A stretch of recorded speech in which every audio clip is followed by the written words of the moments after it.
Olá, a partir de agora você é nosso convidado a assistir uma conversa com o senador Lindbergh Farias. O nosso tema é o panorama político e o papel do Senado Federal.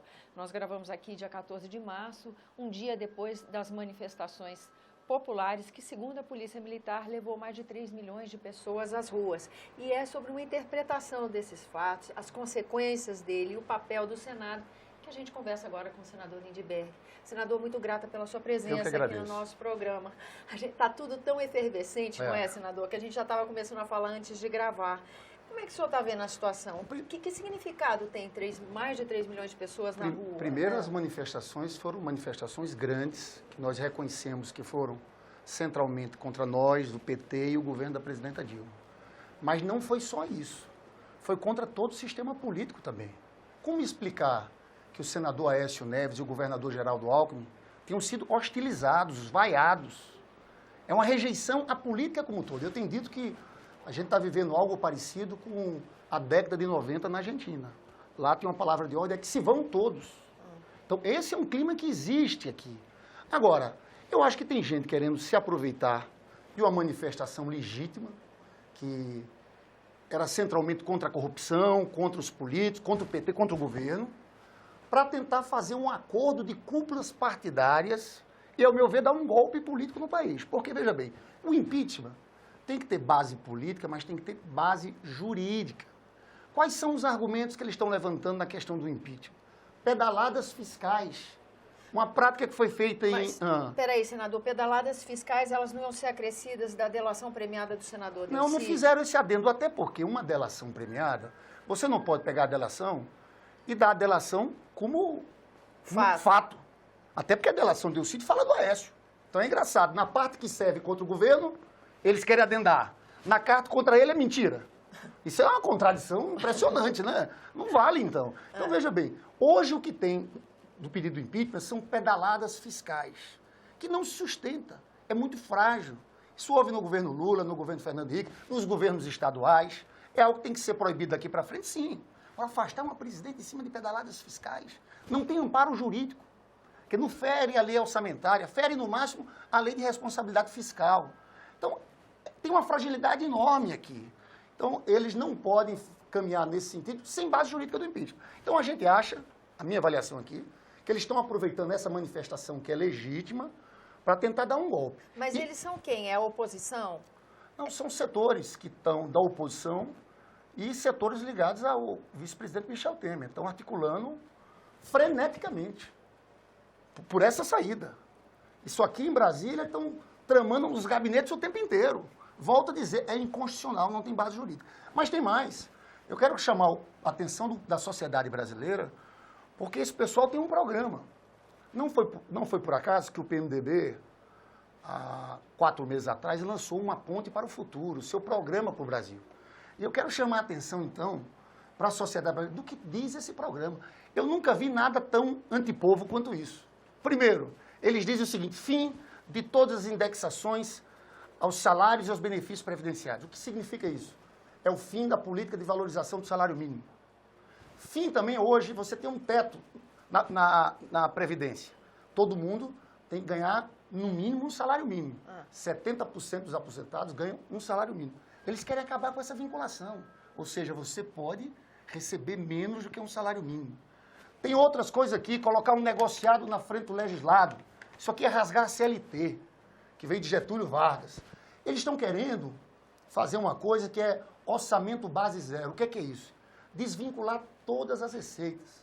Você que mora no seu município, o prefeito é obrigado a investir 25% em educação e 15% em saúde. Eles querem acabar com essa obrigação. Isso vai ter um impacto gigantesco na ponta. Eles fazem isso porque o interesse aqui central é fazer um superávit primário gigantesco para sobrar mais dinheiro para pagar juros para o sistema financeiro e para os rentistas. Então, Banco Central Independente é um programa claramente antipovo. Eu quero chamar a atenção da sociedade porque tem muita coisa por trás desse movimento. Tem uma articulação séria aqui em Brasília que eu acho que vai no sentido contrário das manifestações. Porque o que as pessoas gritavam nas manifestações?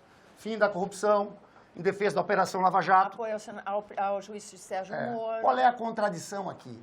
Aqui está crescendo o impeachment, mas cresce o impeachment principalmente porque algumas pessoas querem abafar a Lava Jato. É o contrário das ruas. Então, no Congresso, eu diria o seguinte, de fato está crescendo o movimento pelo impeachment, mas está crescendo justamente por essas pessoas que estão incomodadas com a Operação Lava Jato. Mas, senador, por exemplo, quando o senhor estava em plenário hoje, o senador Jucá estava discursando, até falando sobre a convenção que aconteceu no sábado, dia 12, e falando que a ponte para o futuro era um esboço, que isto vai evoluir, isso não é assim uma coisa pronta e acabada. É porque ele ficou apertado, porque eu peguei e disse, como é que você explica isso aqui? Ele não tinha resposta para dizer isso aqui. O Ponte para o Futuro foi lançado como um grande programa do PMDB, para o Brasil, para o futuro. Senador, eles lançaram dessa forma. Como é que a base do governo agora vai trabalhar?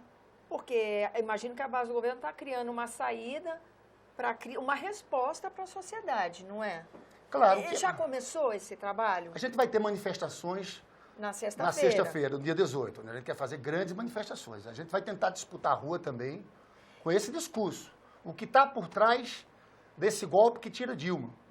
Tá? Um bocado de retirada de direitos de trabalhadores. A gente vai tentar mobilizar, chamar a atenção das pessoas para isso. E vamos aqui no parlamento, o governo e a gente tentar segurar o que existe.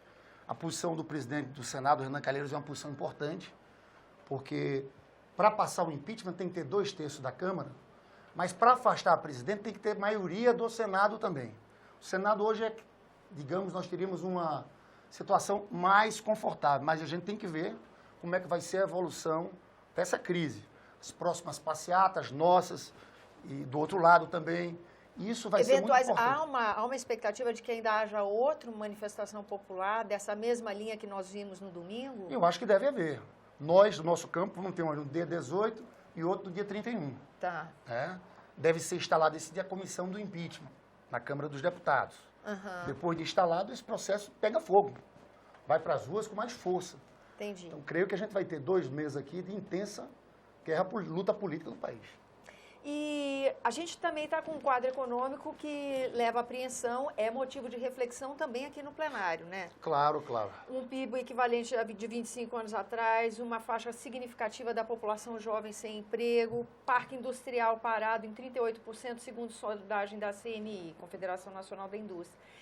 A política, a crise da economia, elas se entrelaçaram desde o ano passado. Essas questões tão prementes, elas vão ficar em suspenso, senador? Deixa eu te falar, eu tenho falado isso desde o começo do ano passado. Você lembra das minhas críticas ao Joaquim Levy, ministro da Fazenda? Lembro. Colocou a economia em recessão, porque fez um ajuste fiscal rigorosíssimo e aumentou os juros. Política de juros, o senhor certificou. Você sabe que a gente, em 2014, nós pagamos 300 bi de juros. Ano passado foi 500 bi, aumentou 200 bi. Uhum. Mas o que ele fez foi derrubar a economia, colocar em recessão. Eu dizia isso. O que tirou a popularidade da presidenta Dilma foram os rumos da economia. Porque o povo que elegeu a Dilma foi o povo mais pobre, o povo trabalhador. E o desemprego está crescendo. Essas pessoas estavam do nosso lado. A gente tem que tentar agora, e eu tenho insistido isso, a presidenta Dilma tem que se reconciliar com sua base, com o seu programa eleitoral. A gente tem que ter uma política para voltar a crescer. Porque fazer ajuste fiscal no meio de uma recessão, desculpe o termo, mas é ignorância. Então, só temos um caminho de sairmos dessa crise política, que é de fazer a economia crescer e protegermos o emprego. Por isso que eu acho que a Dilma tem que se reconciliar com o seu programa em que ela foi eleita. Mas isso significaria a votação do ajuste fiscal, que foi uma dificuldade que o Planalto encontrou no Congresso durante o ano passado inteiro, foi um grave né? equívoco, como é equívoco agora, nesse momento, continuar insistindo na discussão da reforma da Previdência. Certo. Esse país está paralisado nessa luta política. A gente ir por esse caminho é a presidente lutar contra as suas bases, contra o movimento sindical. Deixa essa discussão um pouco mais à frente.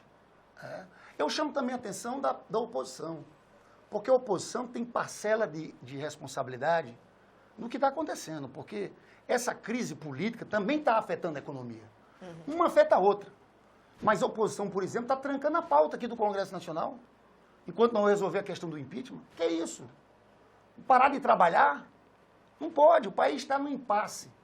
O governo e a oposição têm que ter responsabilidade com a vida das pessoas. Isso não está acontecendo. Então você veja que são várias causas para a situação econômica está dessa forma. Algumas consultorias, como a LCA Consultoria, chegam a falar que o impacto da Operação Lava Jato na economia do ano passado foi de 2% do PIB.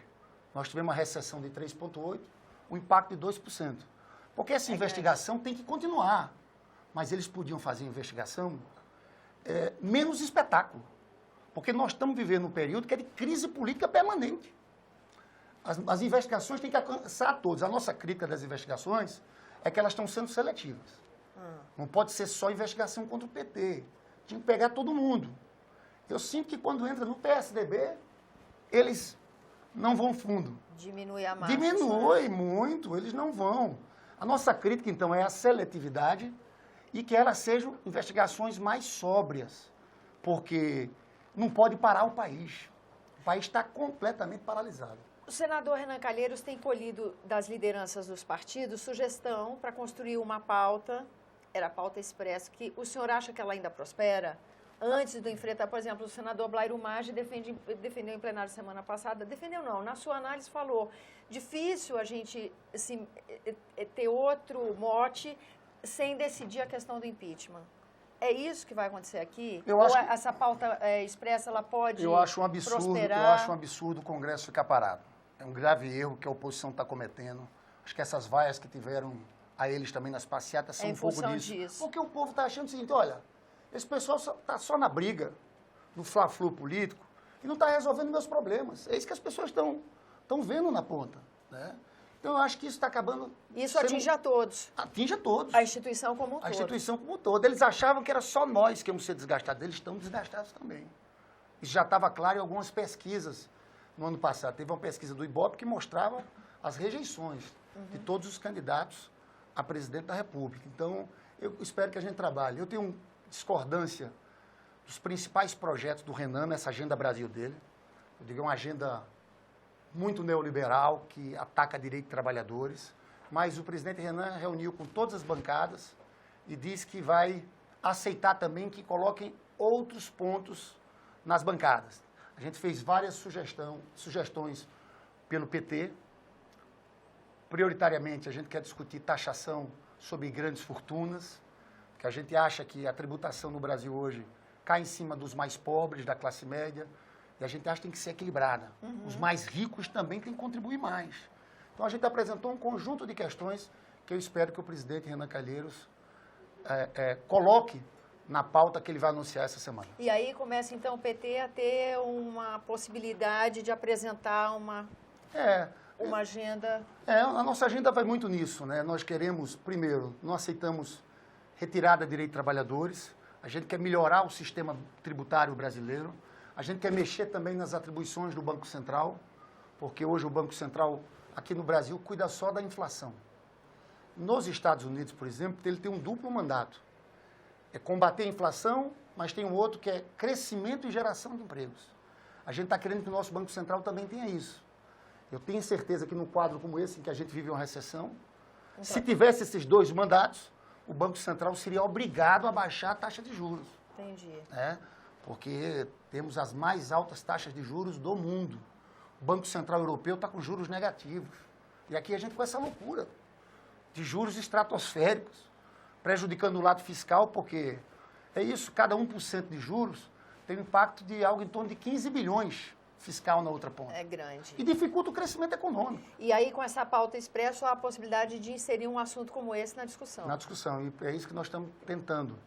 Tá certo, senador. E aí sairíamos do que o senhor chama de fla-flu. De fla-flu, desse impasse generalizado que está parando o Congresso Nacional.